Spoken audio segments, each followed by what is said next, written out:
that's what this hearing is about, is to see what we can learn from other countries around the world in terms of healthcare.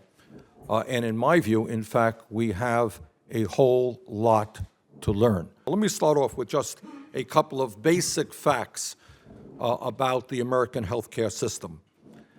While it is absolutely true that some Americans, often those with a lot of money, receive some of the best cutting-edge healthcare in the world, it is also true that for millions of low and moderate income Americans, they have little or no access to even the most basic healthcare services. The main characteristics of single-payer systems are the following.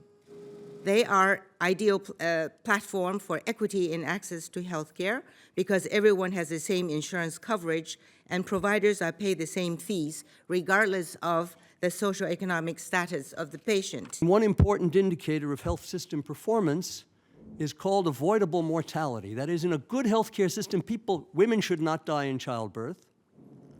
People should not die of tuberculosis. People should not die of ischemic heart disease. People should not die of cancers that can be cured. And when we look at that, I'm embarrassed to say that we come out in the United States as 19, and the French come out as number 1. I repeat, number 1.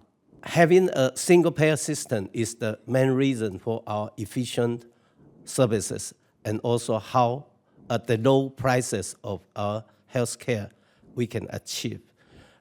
We have a private, not-for-profit delivery system, and very highly competitive providers enable us to have efficient service. If they have the car, they can go anywhere, any hospital, any private practitioner for seek the advice. And that enables us a very easy and equal access to the system. At substantially lower cost than in the US, all Canadians have insurance that covers doctor and hospital care. We do not have uninsured residents. We do not have different qualities of insurance depending on a person's employment. We do not have an industry working to try to carve out different niches of the risk pool. Canadians enjoy the same or better health outcomes as Americans, both at the level of life expectancy and infant mortality, as you've heard, and when we look at outcomes for a range of acute and chronic illnesses. In fact, a recent scientific systematic review found that Canada achieved health outcomes that are at least equal to those in the United States at 2/3 of the cost across a very wide range of diagnoses. The Danish healthcare system is an example of a health system providing comprehensive and universal coverage for all patients.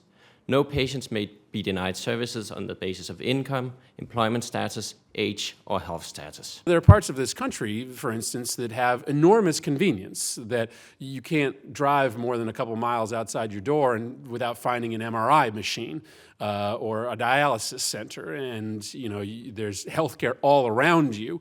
And yet that doesn't seem to be adding to quality. At the end of the day, the United States spends far more per capita on healthcare. We spend almost twice as much per person on healthcare, and yet we have many millions of people who are uninsured, and our healthcare outcomes, compared to many other countries, are not particularly good.